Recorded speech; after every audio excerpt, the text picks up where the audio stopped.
Hello everyone, good morning all. आपल्या supermom या YouTube चॅनलवर तुमच्या सगळ्यांचं अगदी मनापासून स्वागत. आणि आज आहे फ्रायडे आणि प्रशांतजींची जी सायनसची सर्जरी होणार आहे ती उद्या होणार आहे सॅटरडेला. तर आम्हाला सकाळी 6लाच मेडिकोवर हॉस्पिटलमध्ये जायचं आहे. आणि आज माझ्याकडे भाजीला काही नव्हतं, त्यामुळे म्हटलं चला बरेच दिवस झाले आपण पिठलं बनवलेलं नाही आहे, ज्याला की झुणका देखील म्हटलं जातं. आणि आम्ही आवडीने खातो, कारण की खूप रेअरली बनलं जातं माझ्याकडे. हो, आईकडे बनायचं नेहमी बऱ्याचदा. तर म्हणून आज मी पिठलं करायला घेतलं. पण पिठलं देखील आपण ती हरभऱ्याची डाळ दळून आणल्यानंतर त्या पिठल्याची टेस्ट जी आहे ती खूप छान लागते. परंतु इथे बरेचसे प्रॉब्लेम आहे हैदराबादला, कारण हैदराबादची जी लोकं आहे, तुमच्यापैकी बऱ्याच जणांना कल्पना असेल की इकडचे लोक जास्त पोळी खात नाही, राईसच खातात. त्याच्यामुळे इकडे गिरण्यासुद्धा फार कमी आहे, शोधाव्या लागतात. तर डाळ तशी दळून आणायला हवी, पण सध्या तर मी रेडीमेडच डीमार्टवरनं आणलेलं पीठ वापरते. ते असं थोडं जाडसर पण आहे आणि पाहिजे तशी टेस्ट नाही लागत. पण आपण जर चांगलं केलं, सगळ्या गोष्टी असल्या पिठल्याला नाही का, कढीपत्ता, कोथिंबीर, हिंग वगैरे टाकलं तर छान लागतं. आणि आम्ही जरा जास्तच तिखट खातो, हिरव्या मिरच्या मी भरपूर टाकल्या, तरी पण मला असं वाटलं की थोडंसं लाल तिखटही टाकू, म्हणजे अजून ते तिखट लागेल आणि छान लागेल. आणि माझी आई नेहमी तव्यावरचं पिठलं करायची. गावाकडे बघा ते दुःख घरी भाकरी घेऊन जातात, बऱ्याच मैत्रिणींना माहीत असेल. तर मग शक्यतो कुरडईची भाजी किंवा मग पिठलं पोळ्या न्यायचे पूर्वी. आता नाही, आता पूर्ण स्वयंपाक करून नेता, किंवा आता पद्धती बदलल्या आहे, आता चहा पावडर, साखर असं नेलं जातं. पण पूर्वी जेव्हा मी लहान होते, आई असं दारावर जायचं असलं तिला की एक तर कुरडईची भाजी किंवा मग ते तव्यावरचं पिठलं बनवायची, ज्याच्या की अशा डायरेक्ट वड्या असायच्या आणि जे खायला खूप टेस्टी लागायचं. मला नेहमी आईच्या बऱ्याचशा भाज्यांची आठवण होते, जसं की शेंगदाण्याची, बोंबलाची पातळ भाजी असेल, मेथीची भाजी असेल, किंवा मग तुरीचं वरण असेल, तव्यावरचं पिठलं, कुरडईची भाजी, खूप खूप गोष्टी आई खूप छान बनवायची. पुरणाच्या पोळ्या नाही का, आपल्या प्रत्येकालाच आपल्या आईचा हातचा स्वयंपाक आवडतो. आणि आपल्याला प्रत्येकालाच वाटतं की माझी आई जेवढा टेस्टी स्वयंपाक बनवू शकते तेवढं कोणीच नाही बनवू शकतात. सेम आपल्या मुलांचंही तसंच आहे. माझ्याही मुलांना माझ्या हातचे खूप सगळे पदार्थ खूप आवडतात. आणि इथे छान असं पिठलं तयार झालेलं आहे. आणि पिठलं गरम गरम आणि भात मी इथे मला जेवणासाठी घेतलेलं आहे, कारण मला पिठलं हे गरमच खायला आवडतं. त्याचबरोबर थोडंसं लोणचं देखील घेतलं. एक लाल पिकलेली मिरची होती, तिची देखील मी 2 तुकडे करून ते देखील पिठल्यामध्ये टाकले. आणि टेम्पटिंग वाटतंय की नाही, तुम्ही मला नक्की सांगा. पिठलं झालं किंवा काही काही पदार्थ कसे गरम गरमच छान लागतात. मी जेव्हा पिठलं वगैरे बनवलं तेव्हा ऑलमोस्ट 1 वाजला होता, मग मी खाऊन घेतलं पिठलं आणि भात. पण प्रशांतजींना मी कधी पण जेवण सुरू करायच्या आधी त्यांना कॉल करत असते, कुठे आहे तुम्ही, किती वेळात येणार आहे जेवायला, म्हणजे जर ते लंचला घरी येणार असेल तर त्यांनी माझा कॉलच रिसीव्ह नाही केला. आता 2 वाजले, आता फोन आला की आलो मी वाढ जेवायला. आता गरम गरम पोळ्या करते त्यांच्यासाठी. ही जॅगरी पावडर रेडीमेड आहे, प्रशांतजींनी आणली होती. आणि आता मला गुळाच्या दशम्या बनवायच्या आहे, त्यासाठी मी इथे ही गुळाची पावडर थोडंसं पाणी टाकून जरा वेळ भिजू दिली. आणि ती काय लगेच मेल्ट झाली, पावडरच होती. चमच्याने जस्ट हलवली आणि ती मेल्ट झाल्यानंतर त्याच्यामध्ये मी 2 चमचे असं गव्हाचं पीठ घेतलं. आधी 1च चमचा टाकलं, म्हटलं पाण्याचा अंदाज घेऊया नाही का. आणि मग परत पातळ वाटलं तर मग परत 1 चमचा पीठ टाकलं आणि छान असं मिक्स करून घेतलं. परंतु हो, इथे मी तेल किंवा तूप आणि थोडंसं मीठ, थोडीशी इलायची पावडर टाकायला पाहिजे होती. परंतु जरा मला टेन्शनच होतं, हॉस्पिटलला जायचं म्हटलं की थोडीशी भीतीच वाटते, सर्जरी, ऑपरेशन हे काही. तर सकाळी जायचं आहे, परंतु मग ते सगळे विचार डोक्यामध्ये चालू होते. तर मग बाकीचं मी काही टाकलं नाही, जस्ट गुळाचं पाण्यामध्ये गव्हाचं पीठ भिजलं तरीसुद्धा छान लागल्या दशम्या. आणि गुळाच्या दशम्या ना लोणच्याबरोबर खायच्या खूप छान लागतात. पहिली थोडीशी जास्त भाजली गेली, मला इतक्या भाजलेले नाही आवडत, पोळ्या असो दशम्या असो. परंतु पहिली थोडीशी काळपट झाली. तर मी आता त्या दशम्या इथे तव्यावरती ठेवते थोड्याशा थंड होण्यासाठी. थोड्या थंड झाल्या की मी त्या हॉटपॉटमध्ये भरून ठेवेल. आणि थोड्या जाडसर करायच्या, म्हणजे त्या मऊ राहतात. आपण प्रवासाला देखील अशा गुळाच्या दशम्या घेऊन जाऊ शकतो.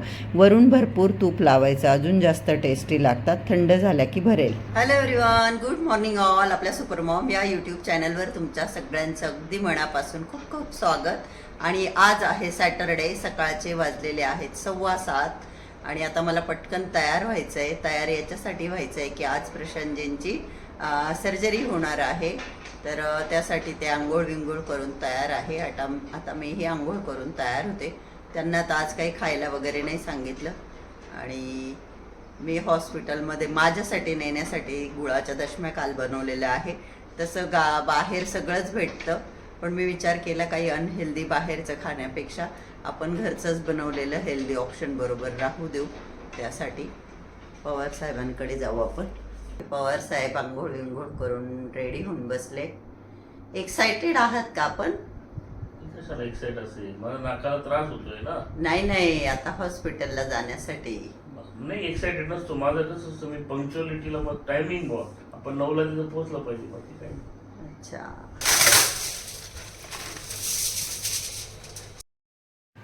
हॉस्पिटलमध्ये नेण्यासाठी बऱ्याचशा वस्तू ह्या ज्या इथे पॅक करते. या व्यतिरिक्त मी माझं जे पांघरायचं ब्लँकेट आहे ते आहे, प्रशांतजींचं सगळं मेडिसिन, त्यानंतर त्यांचं इतरही बऱ्याचशा गोष्टी ज्या त्यांनी बरोबर घ्यायला लावलं होतं. मला त्याचा वापर तर झाला नाही, परंतु त्यांनी त्यांचं शेविंग ब्लेड, डिओड्रंट आणि बाकीच्या रेग्युलर जे ते मेडिसिन घेतात त्या देखील घेतल्या. नॅपकिन्स घेतले, काही टिश्यू पेपर घेतले. आणि मी काय केलं, जसं मी म्हटलं गुळाच्या दशम्यांबरोबर लोणचं छान लागतं, तर मग मी इथे लोणचंही घेतलं. कारण आपलं घरातलं पेशंट म्हणजे आता प्रशांतजींना एकट्यांना सोडून मी कुठं बाहेर जाऊ. आणि हो, ज्या हॉस्पिटलमध्ये सर्जरी होणार आहे तिथे पेशंटला फूड दिलं जाणार आहे, परंतु रिलेटिव्हला नाही. तर मग बाहेर आहे छोटंसं बाजूला हॉटेल आहे आणि असं गाड्यावर पण स्नॅक्स आयटम मिळतात. परंतु यांना एकट्यांना सोडून मी कसं बाहेर खायला जाईल, तर म्हणून मी म्हटलं की आपण वस्तू खाण्यापिण्याच्या बरोबर राहू देऊ. काही ड्रायफ्रूट, इवन प्रशांतजींनासुद्धा हॉस्पिटलचं जेवण आवडत नाही आणि तसंच झालं. ते सगळं पॅक केल्यानंतर आम्ही दोघांनी नमस्कार केले देवाला. तयारी अशी काही केली नाही मी, जस्ट आंघोळ केली. आणि प्रशांतजींनी पण आधी पण दिवा वगैरे लावून दिला होता त्यांनीच, पण मी परत निघण्याआधी त्यांना म्हटलं परत एकदा देवाचा नमस्कार करा. देवाला प्रार्थना केली की सर्जरी चांगली होऊ द्या आमची.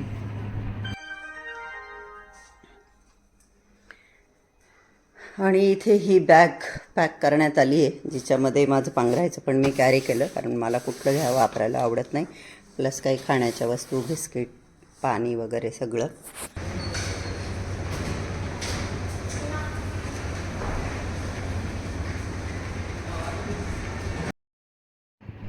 आणि ही बघा, ही रूम आम्हाला देण्यात आली. इथे वॉशरूम आहे, बाथरूम आणि त्यानंतर रूम पण बऱ्यापैकी मोठी आहे. प्रशांतजींचं चाललं आहे मोबाईलवर टाईमपास. आणि हे बघा, अशा पद्धतीची नीट अँड क्लीन एकदम छान अशी रूम होती. पेशंटच्या रिलेटिव्हला बसण्यासाठी भेटायला येणाऱ्या सोफा वगैरे ते पण होतं. आणि प्लस साईडला मलाही बेड होतं, टी व्ही होता. आणि मेन म्हणजे स्वच्छता फार होती. ते फार मेन मॅटर करतं, नाही का? नाही तर हॉस्पिटलमध्ये जे स्मेल येतात ते खूप खराब वाटतं ते. पण हे फार नीट अँड क्लीन हॉस्पिटल होतं. माझी बॅग मी इथे ठेवून दिली आणि ॲडमिट केल्यानंतर जरा वेळाने मग डॉक्टर आल्या प्रशांतजींना सलाईन वगैरे लावण्यासाठी. आणि मी इथे थोडंसं क्लिप शूट केलं, कारण की कसं काही ठिकाणी अलाउड नाही करत, म्हणून मी जस्ट थोडंसं शूट इथे केलं. आणि हे बघा, प्रशांतजींना सलाईन लावलं आहे, पण प्रशांतजी मात्र मोबाईलवर म्हणजे त्यांच्या कंपनीचे मेसेज वगैरे ते चेक करताच आहे पडल्याही. त्यांना काही शांतता लागत नाही. आम्हाला 9 वाजता इथे यायला सांगितलं होतं हॉस्पिटलला. तर आम्ही आल्यानंतर ज्या काही फॉर्मॅलिटीज असतात त्या सर्व केल्या गेल्या. त्यानंतर माझं सिग्नेचर घेतले, प्रशांतजींचे सिग्नेचर घेतले. आणि त्यानंतर त्यांनी एक छोटंसं सलाईन प्रशांतजींना लावलं. तर ते लेफ्ट हँडला पहिलं लावलं, परंतु ते वर्क नाही केलं, पासच होत नव्हतं सलाईन व्हेनमधून. नंतर मग दुसऱ्या पर्सननी, आधी एक मेल पर्सनने केलं, नंतर एक फिमेल पर्सनने राईट साईडला केलं. ते देखील हाताची थोडी जरी मूवमेंट केली तर ते ऑन ऑफ होतं आहे, म्हणजे ड्रॉपिंग जे आहे त्याचं ते ऑन ऑफ होतं. तर हे छोटं सलाईन जे लावण्यात आलं आहे ना, जसेच प्रशांतजी हाताचं मूवमेंट करताय ते ऑन ऑफ होतं आहे. आत्ता ड्रॉपिंग होत एकदम स्लो होतं आहे बघा. जसाच हात हलवला ते फास्ट ड्रॉपिंग होतं आहे. हात परत असं हलवा थोडंफार, हे बघा झालं बंद. म्हणजे जसं हाताची मूवमेंट होतं आहे तसं ते ऑन ऑफ होतं आहे. आता यांना ऑपरेशन थिएटरमध्ये नेलं जाणार आहे. आपण का करतो ही सर्जरी? कारण की तुमचे सायनस चॉक झाले ना. हे आपल्या सिटी स्कॅन मध्ये आपण पाहिलं, हे सर्व भरलंय ना. भरले. इथं जे पुलिप्स नावाचे एक्स्ट्रा बोन्स तयार होतात.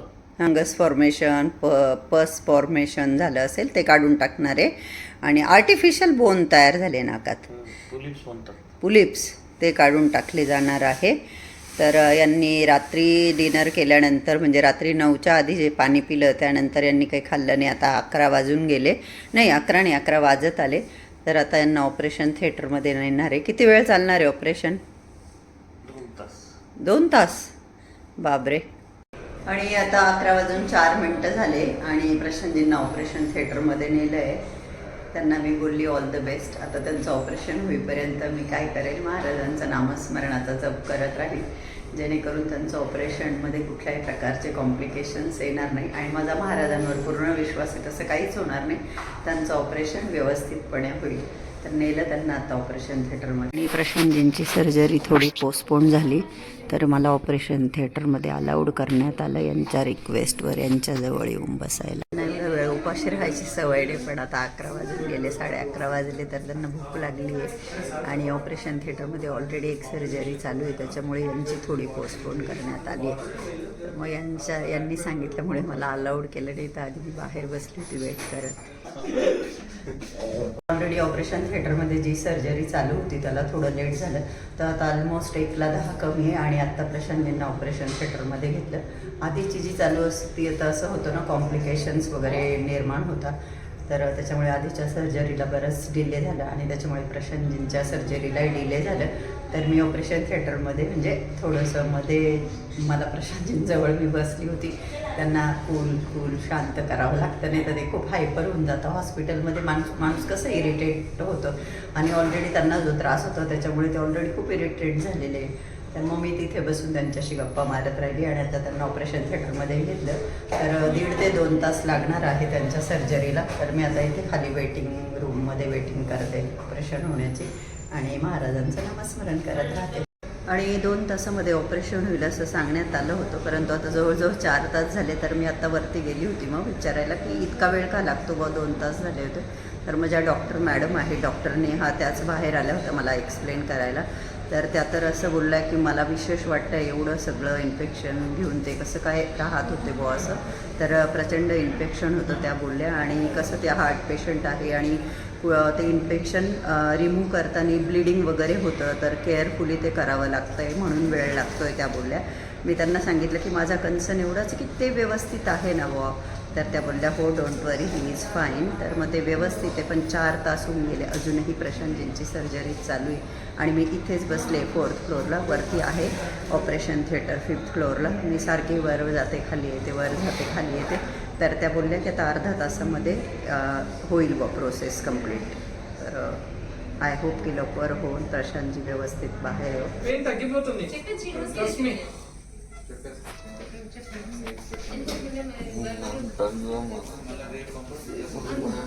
మీరు కొంచెం రెస్ట్ తీసుకోండి, తగ్గిపోతున్నారు. అది ఫాస్ట్ పెట్టేసి హోల్ చేయడానికి. లేకపోతే ఇందులో ఎందులో ఇందులో ఇది ఎందులో అది స్పీడ్గానే పోతుంది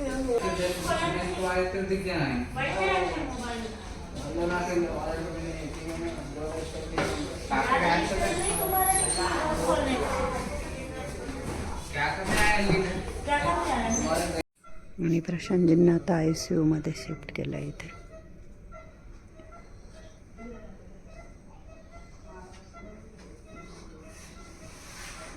त्यांना खूप दुखत आहे नाकामध्ये. आणि साधारण 5:30ला त्यांना ऑपरेशन थिएटर बाहेर आणल्यानंतर इथे ICUमध्ये त्यांना ठेवलेलं आहे. माझे मागे तुम्ही बघू शकता अंधार झाला, आता रात्रीचे 8 वाजले. तर त्यांना जेव्हाच मी दिसली त्यांनी मला असं विचारत होते, तू जेवली का, तू काही खाल्लं का, तू जेवली का, तू काही खाल्लं का. म्हटलं हो जेवली मी खाल्लं. आणि मग नंतर ICUमध्ये खाली जेव्हा त्यांना शिफ्ट केलं मी त्यांच्याजवळच, त्यांना खूप थंडी वाजत होती. मग मी अजून एक ब्लँकेट टाकलं त्यांच्या अंगावर आणि त्यांच्या पायांना थोडं असं रफ केलं. खूप थंडी, ऑपरेशन थिएटरमध्ये खूप थंडी वाजली त्यांना. मला अक्षरशः म्हणजे मी घरून ते पाणी आणलं ते सुद्धा पिलेली नव्हती. मग मी खाली जाऊन लोणचं आणि गुळाची दशमी खाऊन आली, पाणी पिलं आणि परत इथे बसली. तर इथे हे सिक्युरिटी आहे, ते म्हणतात तुम्हाला रूम दिलेली, मग तुम्ही रूममध्ये का नाही जाऊन बसत. 4th फ्लोअरला आहे प्रशांतजी ICUमध्ये आणि रूम आमची 2nd फ्लोअरला आहे. पण मी रूममध्ये बसून काय करू ना म्हटलं नाही ते इथे, तर मग मी काय करते मध्ये मध्ये सिक्युरिटीची रिक्वेस्ट करून मधून त्यांना बघून येते. ॲक्च्युली त्यांना ऑपरेशन नंतर खूप दुखत होतं नाकामध्ये, एवढे स्ट्रॉंग प्रशांतजी, पण ते थोडे असे रडत होते की खूप दुखतं आहे गं, खूप दुखतं आहे गं. आणि मग पेन किलर दिल्यानंतर त्यांना आता झोप लागली आहे आणि मी इथे बसलेच आहे. तर मग 1-2 तासामध्ये त्यांना खाली रूममध्ये शिफ्ट करतील, झोपण्याच्या आधी करतील, आय होप सो. आत्ताही मी मध्ये जाऊन आली तर त्यांना गाढ झोप लागलेली आहे. इथे कोणीच नाही आहे. दिवसभर होते लोक इथे बसलेले वेटिंग करत, पण आता कोणीच नाही आहे. मी एकटीच बसलेली आता इथे आणि गार्ड आहेत. त्यांची सर्जरी व्यवस्थित झाली, कुठल्याही प्रकारचे काही कॉम्प्लिकेशन्स झाले नाही. पोज इथे 2 तासात होणार होती, तिथे 4.5 तास लागले. आर्टिफिशियल बोन्स त्यांच्या नाकामध्ये तयार झाले होते. पॉसिबल झालं तर ते पिक्चर मी इथे देईल. डॉक्टरने मला दाखवले ते बाउलमध्ये. आता ते चेकिंगला पाठवणार आहे की नेमकं ते काय आहे असं. तर महाराजांचीच कृपा म्हणेल मी की त्यांची सर्जरी व्यवस्थितपणे झाली. डॉक्टर बोलल्या की सर्जरी करत असताना खूप जास्त ब्लिडिंग झालं. त्या बोलल्या मी एवढं एक्सपेक्ट नव्हतं केलं, एवढं जास्त ब्लिडिंग झालं. एका बाजूला खूप मोठा कॉटन टाकला आहे नाकामध्ये त्यांच्या, तरी पण ड्रॉप ब्लड बाहेर येतच आहे. आणि आता बघा ते जरा शुद्धीवर आलेले आहे आणि मी त्यांच्या डोक्यावरून हात फिरवत इथे बसून राहिली जेणेकरून त्यांना बरं वाटावं. कोरडी पडली आहे का? आणि बहुतेक ते ॲनेस्थेशियामुळे की काय प्रशांतजींच्या चेहऱ्याचा शेप थोडासा वेगळा वाटतो आहे. रूममध्ये शिफ्ट केलं त्यांना. त्यांच्या नाक्यातून कंटिन्यू असं ब्लिडिंग होतं आहे. मिल्क आणि मिल्क आणि दशमी खाऊ शकता. मिल्क आणि गोड दशमी. प्रशांतजींना थोडंसं बोलायला प्रॉब्लेमही होतो आहे. तर प्रशांतजींसाठी इथे डिनर आलेलं आहे. तिथेच त्यांनी ब्लडचा पेपर टाकला, जो की आता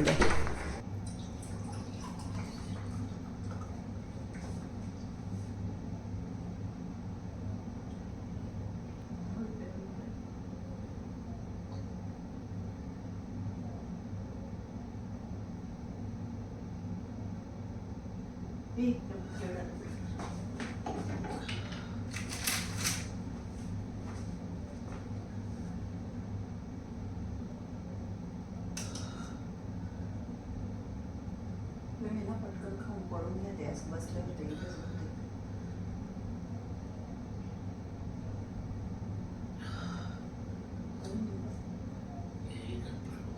याच्यात ठेवा ते म्हणजे असं ते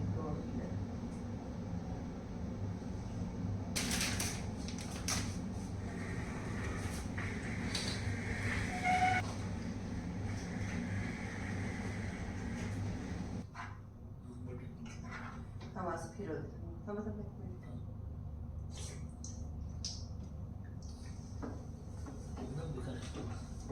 दुसरं टेस्ट करा.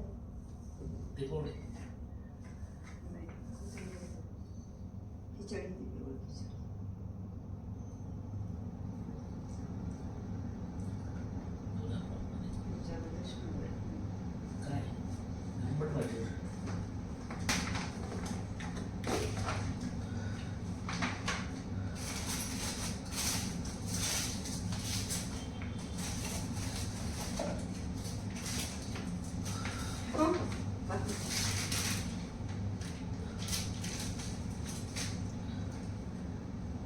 मी खाऊ घालते, तुम्ही नाक सांगा.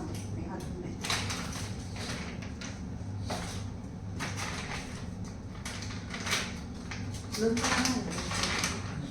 छान आहे लोणचं.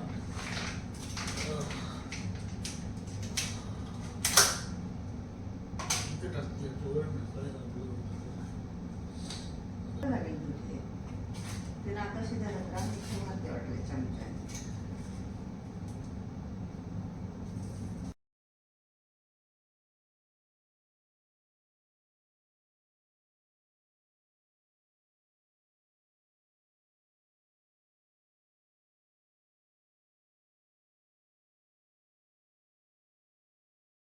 आणि हे हॉस्पिटलवाल्यांनी दिलेलं जेवण आहे, पण इकडचे लोक सगळं आंबट जेवण जेवतात, टॅमरंट यूज करतात, म्हणून प्रशांतजींना नाही खायचं आहे. आणि नाकातून कंटिन्यू ब्लिडिंग होतं आहे, त्याच्यामुळे मग त्यांना म्हटलं की तुम्ही नाक सांभाळा, मी तुम्हाला खाऊ घालते. अदरवाईज त्यांच्या हाताला काही नाही झालेलं, परंतु ते बघा नाकातून नॉनस्टॉप ब्लिडिंग होतं आहे. मग मी त्यांना घरून करून आणलेल्या गुळाच्या दशम्या गरम दुधामध्ये असं चुरून घेतल्या.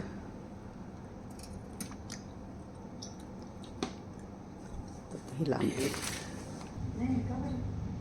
फेकते ना तो, घेतले जाईल त्यांच्याकडून.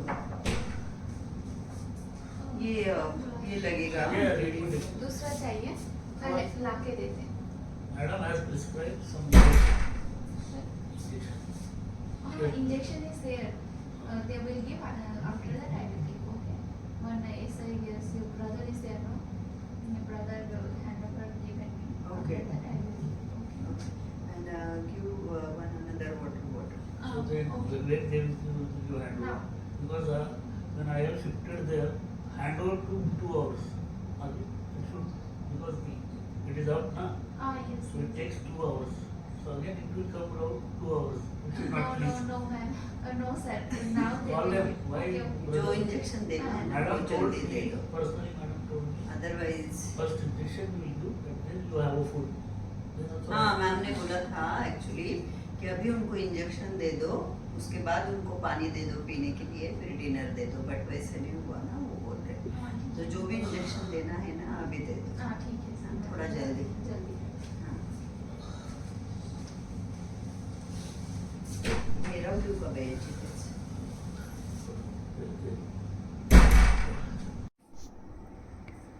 पावणे 12 वाजले. तुम्हाला असं झोप येतच नाही आहे का? रोज जसं तुम्ही लवकर झोपता मग झोप नाही येते नाही. मी हे तुमचं सलाईनवर लक्ष ठेवलं आहे. छोटी बॉटल आहे ना सम. संपलं नाही असं भेटतं. हां मी पण म्हटलं ते संपलं. खुशीवर झोपायची सवय. हां मला खुशीवर झोप लागते. हो सरळ नाही लागत. काही नाही, संपेल ते जरा वेळात मग झोपून घ्या. ओके. आता जवळजवळ 11:15 वाजले.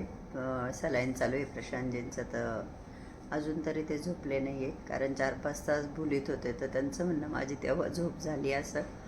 तर मी म्हटलं आता हे सलाईन संपेपर्यंत मी बसली आहे, कारण ते आऊट जायचं भीती वाटते ना, आणि मग झोपेल मी पण. चला, चांगल्या पद्धतीत झाली त्यांची सर्जरी महाराजांच्या कृपेने. सुखरूप आहेत प्रशांतजी. फक्त ते ब्लिडिंग जे नाकातून होतं आहे त्याचंच मला थोडं टेन्शन आहे. डॉक्टर बोलल्या मॅडम की जाईल ते होईलच असं, पण आपल्याला असं वाटतं ना रक्त बघून भीती वाटते की बापरे किती रक्त जात आहे असं.